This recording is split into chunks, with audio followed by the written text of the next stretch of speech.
What's up everybody, welcome back, and for those that are new, thanks for joining me. My name is Mike Versborough, and today we're going to be talking about the lighting gear that I like to use when taking Milky Way selfie shots.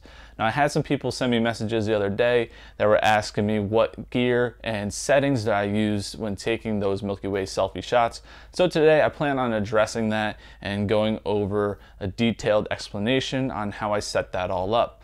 So without further ado, let's jump on into this, and I'm actually going to bring the camera over my gear so that way you can kind of see it a lot easier and see my settings a lot better. So I'm going to switch the camera view in a second.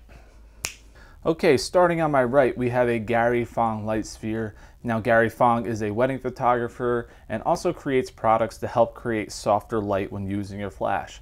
This is one of those products, but it's actually a knockoff version that I got for 10 bucks on Amazon a few years ago. And I don't think this is available anymore, probably because of patent laws. But definitely check out eBay for a cheaper deal, because I think the Fung is around 50 or 60 bucks, and you definitely want to shop around for something that's pretty cheap plastic.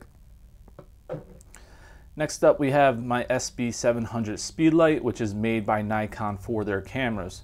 Now, to save some money, I recommend getting a Speedlight from a third-party manufacturer for a fraction of the cost. I saw some Speedlights for around 40 bucks. This one comes in around 250 bucks, and I used to use this when I shot weddings, so that's why I had it. But you could definitely find them a lot cheaper nowadays. And don't worry if it doesn't have TTL, you just need a Speedlight that has manual power mode, because that's what I use when shooting my selfie Milky Way shots. Just make sure you pick one up that is compatible with your camera, so do your research before buying your Speedlight. The next thing that we're going to need is the remote flash triggers, like you see here. You need one that's a transmitter and one that's a receiver, which will allow the camera to communicate with the flash while it's off the hot shoe.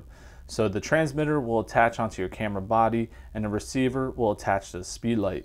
Once they're paired up, the flash will go off when you press the shutter button, and these things have pretty good range. So you can walk around to whatever the foreground object is going to be and light it up at a pretty good distance from your camera. And just like the Speedlights, I recommend shopping around for a cheap pair that'll work well with your camera system. Sometimes you could even find a set of flash triggers that come with your Speedlight for around 60 bucks on Amazon. Just make sure you do the research to avoid compatibility issues with your camera setup. Alright, so let's start putting this stuff together so you can see what settings I typically start with when taking my Milky Way selfie shots. So you want to make sure you read the manual for your triggers, because some of them do require a certain set of steps to make them work. So for mine, I actually have to attach this first. Lock that in. Turn this on. And then I'm going to turn this on to C1.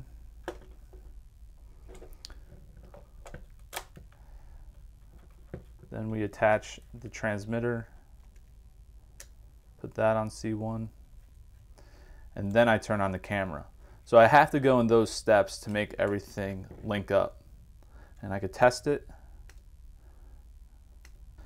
Alright, so they're paired up, and next thing you could do is put on your dome, and I'll set my flash to quarter power. This is usually where I started off at, and then I'll either dial it down or turn it up depending on the ambient light in the location. Now for my camera, the one thing I really like to do is put this on rear curtain sync mode. So I'm pressing my flash button and turn this dial, and you can see it says rear.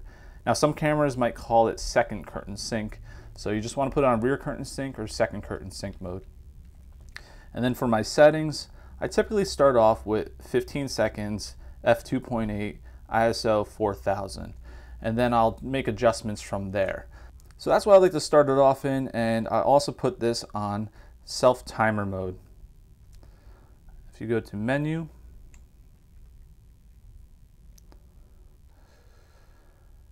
under self timer mode, I will set it to 10 seconds, which typically gives me enough time to run or walk into the location that I'm trying to shoot and get into position. For number of shots, I'll leave it on 1, and I'll just take a test shot. But once I get it dialed in, I'll actually change the number of shots to like 6, 7, or 8, and I'll stand there for all 8 shots, and then I'll stack those images together. That's a common question I get asked. Can you stack your selfie Milky Way shots? And you can. You just have to stay still that whole period of time. So your arm gets a little tired, so just be aware of that. And let's just fire one off. So it's in timer mode.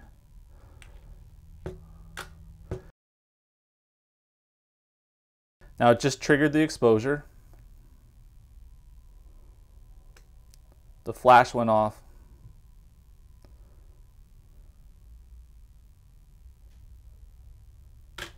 Now the exposure finished. So if we didn't put it on rear curtain sync, the flash would go off in the very beginning of the shot, and then you risk a little bit of motion blur when you're standing there. By having it set to rear curtain sync, it will help prevent some of that motion blur. But even in rear curtain sync mode, I noticed that my flash gets triggered about halfway through that exposure.